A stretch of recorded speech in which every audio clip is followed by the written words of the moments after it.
We are the Guinea Pig Collective. All will be assimilated. Resistance is futile. What is up, Sir Jumper? Oh, Cliff Jumper, master of the Transformers. What's up, Jumper? Oh, Jumper, you want a treat? Let's get your treat. Oh, that's right, Cliff Jumper. Here goes your treat. Normally, Cliff Jumper would be coming out for a Transformer video, but unfortunately, there's no room on the table. But he will be there in spirit. Won't you, Cliff Jumper? The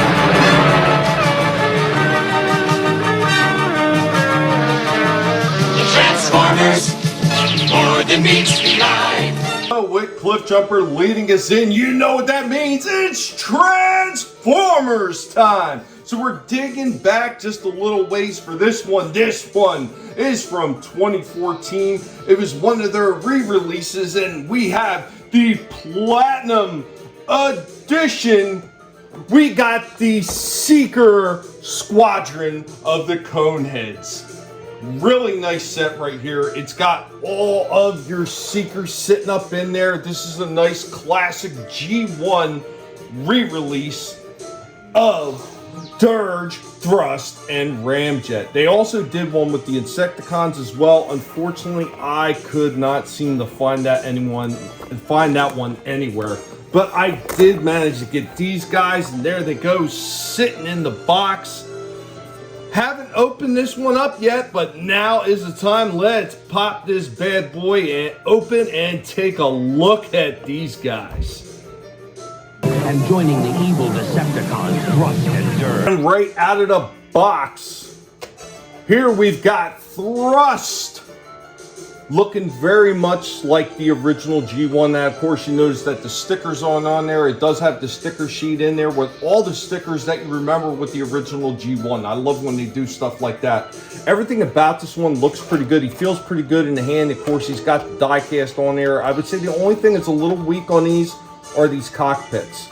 There's something like a little bit weak in this hinge part right there, but I mean, it doesn't feel like it's going to break, but it does feel a little bit on the flimsy side. But there we go with Thrust. So we're going to put him aside, and then we're going to bust out Ramjet.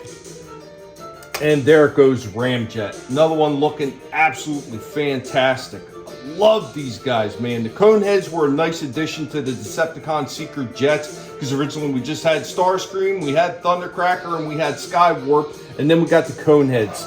And yeah, faithfully redone right here with these guys. And last but not least, we have Dirge. Dirge was probably the one with the most very odd color scheme going on. And unlike the other guys where all these guys got tail fins, he does not have any center tail fins. A really unique design with the wing design that they have on this one. Really nicely done. So let's go ahead and get these guys transformed into robot modes and see if they hold up to what the original G1s look like. Here we go with all three of our Seekers. We got Dirge, we got Ramjet, and we got Thrust transformed into their robot modes. These ones look awesome. Very G1, very exceptional. The one thing that is different is on the original ones, they had a little bit of a spring-loaded action on their missiles right here, and what would be their blasters. There are no spring-loaded on these ones. These ones just kind of press and just friction fit in. I would say that's one thing that is a little bit of a downer. I mean, not that, you can really expect to see the missile firing action anymore, because for the longest time, they refused to put them in any toys since that one kid choked to death on a Battlestar Galactica vehicle missile that lodged in the kid's throat, and he choked to death. And that was right around the time that he stopped making missile firing on a lot of figures and weapons and everything for these different action figure lines.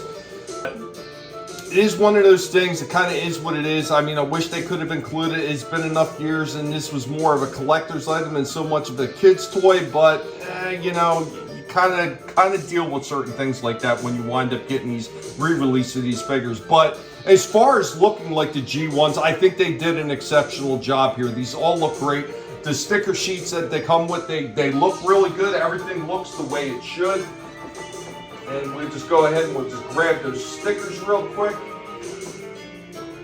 So you have all your sticker sheets right here for all three of these guys. And then of course they give you a big booklet. Like, yeah, you really don't need it. These things weren't that difficult to figure out. They were pretty simplistic, but I think that was one of the things that was the charm about those G1 Transformers, is the simplicity in how you transform while still retaining a really good looking vehicle mode and at least halfway decent robot modes most of the time. Don't get me wrong, there was a few stinkers in the G1 era, but a lot of them looked pretty damn decent, and these were extremely novel because they were just getting going with these transforming robots. So of course there wasn't really much in the way of articulation with these guys. The arms moved a little bit and that was about it. The cockpit did open, and that's actually a holdover from the Diaclone era, where you had these little 1.5 inch tall Diaclone pilots that would actually sit inside these robots, because originally during Diaclone era, these guys were not meant to be sentient robots. They were more like exosuits that the little pilots would get in, and they would pretty much commandeer, I guess is the correct word for it. But excellent set right here. I was so glad I was able to pick this up a number of years ago and finally getting around to showing it off. Anyway, guys, does this bring back some of those G1 Transformer nostalgia vibes for you? It does for me, and I am really happy that I had the chance to show this off to all of you. Be sure to let our good buddy Cliff Jumper know what you thought about this set. Later, y'all. The Transformers, more than meets the eye. The Transformers.